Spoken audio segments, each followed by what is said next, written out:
Hola, nosotros somos un grupo de estudiantes del Colegio Universitario de los Teques Cecilio Costa del PNF Fisioterapia. Mi nombre es Yeseli Terán. Yo soy Joana Pernalete. Yo soy Cindy Morales. Yo soy Arelisa Chandía y a continuación le presentaremos un breve video en el que le hablaremos sobre el sistema nervioso, las neuronas, sus características, importancia y función. Con solo 2 kilogramos y un 3% de peso corporal total, el sistema nervioso es uno de los más pequeños y sin embargo uno de los más complejos en todo el sistema del organismo. Este consiste en una red altamente organizada a través de miles de millones de neuronas y células ganglias. Su estructura está conformada por el encéfalo, los nervios pineales y sus ramas, la médula espinal, los nervios espinales y sus ramas, los ganglios nerviosos, el plexo y los receptores sensitivos. Cada nervio sigue una vía determinada e inerva una región específica del cuerpo. Por ejemplo, el nervio craneal lleva señales para el sentido del olfato desde las fosas nasales hasta el cerebro. El sistema nervioso lleva a cabo un complejo conjunto de tareas. Permite sentir diferentes olores, producir el habla y recordar hechos del pasado. Además, provee señales que controlan los movimientos del cuerpo y regulan el funcionamiento de los órganos internos. La neurona es la célula fundamental y básica del sistema nervioso. Es una célula alargada especializada en conducir impulsos nerviosos. Tiene excitabilidad eléctrica y la capacidad de responder a un estímulo y convertirlo en un potencial de acción. Un potencial de acción o impulso nervioso es una señal eléctrica que propaga a lo largo de la superficie de la membrana plasmática de una neurona.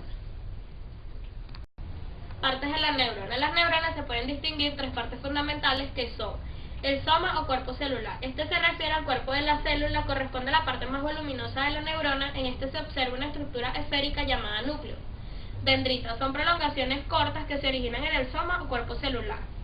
Axón es una prolongación única y larga que puede medir 1 metro de longitud y cuya función es sacar el impulso desde el soma neuronal y conducirlo hasta otro lugar del sistema o hasta un órgano receptor, por ejemplo, un músculo.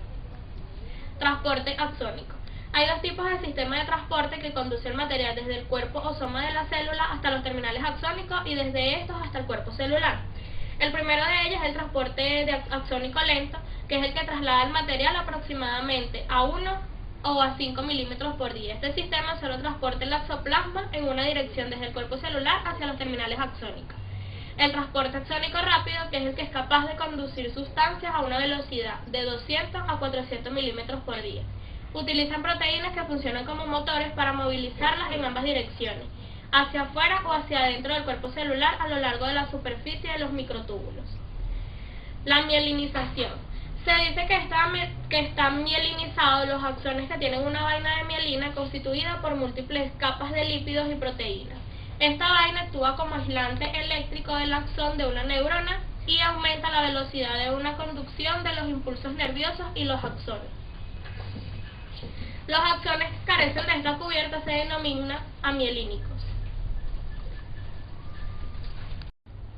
Potenciales graduados. Es una pequeña desviación del potencial de membrana que hace que ésta sea ya más polarizada o bien menos polarizada.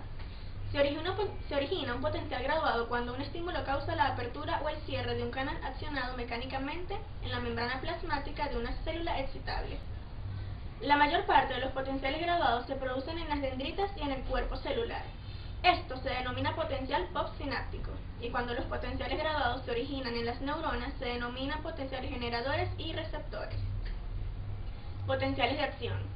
Consiste en la secuencia de procesos que suceden con la rapidez y se producen en 2 fases, despolarización y repolarización. Se genera cuando un estímulo se despolariza, la membrana alcanza el umbral. Se lleva a cabo en la zona de gatillo, es decir, en la unión del cono axónico y el segmento inicial. También, por ejemplo, se asemeja a lo que ocurre cuando se empuja la primera pieza de un dominó, colocada delante de una larga hilera de fichas, de tal manera que al empujar la primera pieza tiene lugar un fenómeno de todo o nada. Las piezas caerán en su totalidad o no caerá ninguna. Despolarización. Se encarga un tipo de estímulo que produce la despolarización de la membrana abriendo los canales de sodio, llegando a un nivel de 30 milivoltios positivos. Repolarización. Además de la apertura de los canales de sodio, produce también potasio. Permite que los canales de sodio inactivos puedan volver al estado de reposo. Es decir, esto produce la fase de repolarización del potencial de acción. Propagación de los impulsos nerviosos. Para transmitir información entre distintos sectores del organismo, los impulsos nerviosos deben trasladarse desde la zona gatillo hasta los terminales axónicos. Esta forma de traslado se denomina propagación o conducción y depende de la retroalimentación positiva. Se propaga en una sola dirección y a lo largo de la membrana. La sinapsis. En la sinapsis entre neuronas, la neurona que envía la señal se denomina presináptica y la que la recibe posináptica. Los dos tipos de sinapsis son eléctricas y químicas, diferentes tanto en su estructura como en su función. La sinapsis eléctrica, en esta los potenciales de acción se transmiten a través de las estructuras llamadas comunicaciones o hendiduras, o gap junction. Las ventajas de estas son que la señal de transmisión es más rápida y la señal es sincronizada en las actividades entre grupos. La sinapsis química. En esta, las membranas plasmáticas de la neurona pre y postsináptica están muy cerca, pero no se tocan, ya que están separadas por el espacio sináptico. Los impulsos nerviosos no pueden ser conducidos por las hendiduras sinápticas, por ello se produce una forma de comunicación alternativa directa. Los potenciales postsinápticos excitatorios e inhibitorios. Un neurotransmisor se puede causar un potencial graduado excitatorio o inhibitorio. Un neurotransmisor que despolarice la membrana postsináptica es excitatorio porque el valor de potencial de la membrana se acerca al valor umbral. Un potencial postsináptico despolarizante se denomina en consecuencia potencial excitatorio postsináptico. Neurotransmisor. Hay alrededor de 100 sustancias químicas conocidas como neurotransmisores, o que presuntamente lo son. Algunos se unen a receptores específicos y actúan rápido abriendo o cerrando canales de iones de la membrana. Otros actúan con más lentitud a través de los sistemas de segundo mensajero para influir en las relaciones químicas intercelulares. El resultado de cualquiera de estos procesos puede ser excitatorio o inhibitorio. Las neuronas postsinápticas. Muchos neurotransmisores actúan también como hormonas y son liberados en el torrente sanguíneo. Los neurotransmisores se pueden dividir en dos grupos, sobre la base de su tamaño, neurotransmisores de moléculas pequeñas o neuropépticas. Los neurotransmisores de moléculas pequeñas, en este grupo se incluyen a la acetilcolina, los aminoácidos, las láminas biógenas, el ATP y otras purinas y el óxido nítrico.